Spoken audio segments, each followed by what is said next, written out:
जय श्री कृष्णा। राधे राधे। आइए जानते हैं आमल की एकादशी व्रत पारण कब है, शुभ मुहूर्त, पूजा विधि और पूजन सामग्री। फाल्गुन मास के शुक्ल पक्ष की एकादशी तिथि को आमल की एकादशी या रंग भरी एकादशी के नाम से जाना जाता है।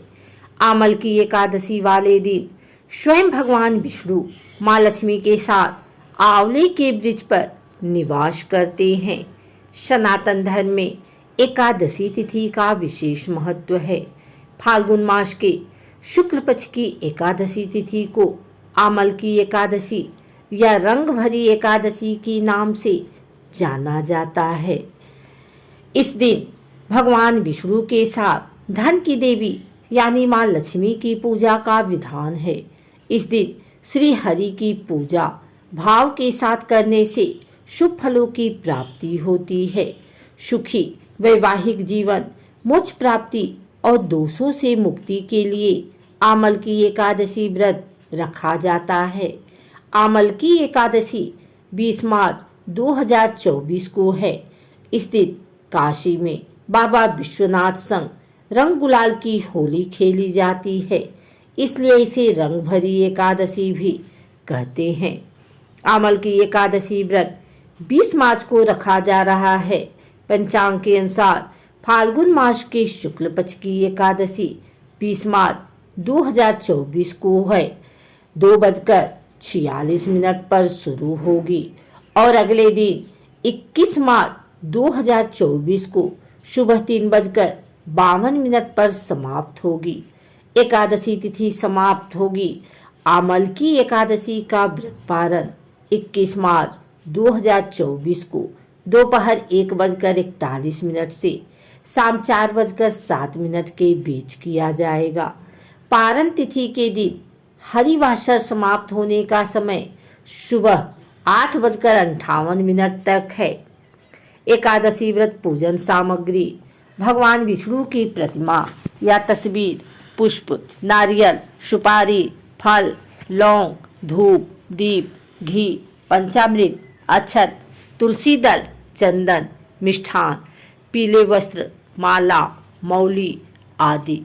आमल की एकादशी के दिन सुबह स्नान करें, भगवान विष्णु के समक्ष व्रत का संकल्प लें। इसके बाद घर को साफ करें। एक वेदी पर भगवान विष्णु और माता लक्ष्मी की प्रतिमा स्थापित करें। भगवान का पंचामृत से स्नान करवाएं। पीले फूलों की माला अर्पित करें। हल्दी या फिर गोपी चंदन का तिलक लगाएं। पंजीरी और पंचामृत का भोग लगाएं। विष्णु जी का ध्यान करें। पूजा में तुलसी पत्र अवश्य शामिल करें। अंत में आरती करें और पूजा में हुई गलतियों के लिए क्षमा मांगें। अगले दिन सुबह पूजा पाठ के बाद अपना व्रत खोलें। आमल की का अर्थ आंवला होता है। भगवान विष्णु ने आंवले को आदि वृक्ष के रूप में प्रतिष्ठित किया था।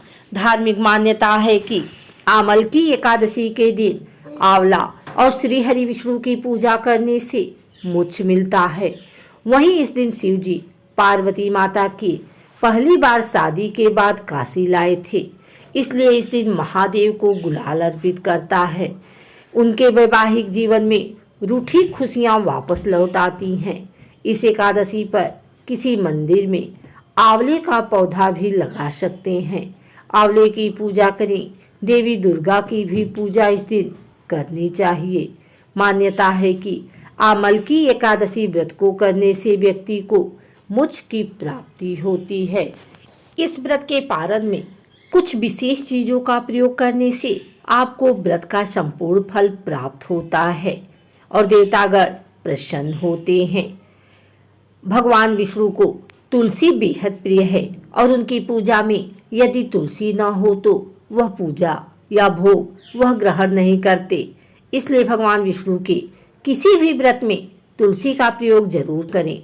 और एकादशी व्रत के पारण के लिए भी आप तुलसी पत्र को अपने मुख में डालकर पारण कर सकते हैं। आंवले के पेड़ पर भगवान विष्णु का वास होता है, इसलिए आंवले का भी विशेष महत्व होता है। एकादशी व्रत का पारण आंवला खाकर करने से अखंड सौभाग्य, आरोग्य और संतान सुख की प्राप्ति होती है। एकादशी व्रत के पारण पर चावल जरूर खाना चाहिए। एकादशी व्रत के दिन चावल खाना मना होता है, लेकिन द्वादशी के दिन चावल खाना उत्तम माना जाता है। मान्यता है कि इस दिन चावल खाने से प्राणी रेंगने वाले जीव की योनि में जन्म पाता है, लेकिन द्वादशी को चावल खाकर व्रत का पारण करने से इस योनि से मुक्ति भी मिल जाती है। सेम को कफ और पित्तनाशक माना गया है और व्रत पारण के लिहाज से भी यह उत्तम माना गया है। ऐसे में सेम धार्मिक और स्वास्थ्य के हिसाब से बेहतर पारण भोज्य माना गया है। व्रत पारण में जो भी भोजन पकाया जाता है उसमें घी का प्रयोग करना चाहिए। गाय के शुद्ध घी से ही व्रत के पारण का भोजन बनना चाहिए। घी को सबसे शुद्ध पदार्थ माना गया है और ये सेहत के लिए भी अच्छा होता है। पारण करते समय कुछ चीज़ों का प्रयोग भोजन में भूलकर भी नहीं करना चाहिए। मूली, बैगन, साग, मसूर दाल, लहसुन, प्याज आदि का पारण में प्रयोग निषेध है। बैगन पित्त दोष को बढ़ाता है और उत्तेजनावर्धक होता है, वहीं मसूर की दाल को अशुद्ध माना गया है।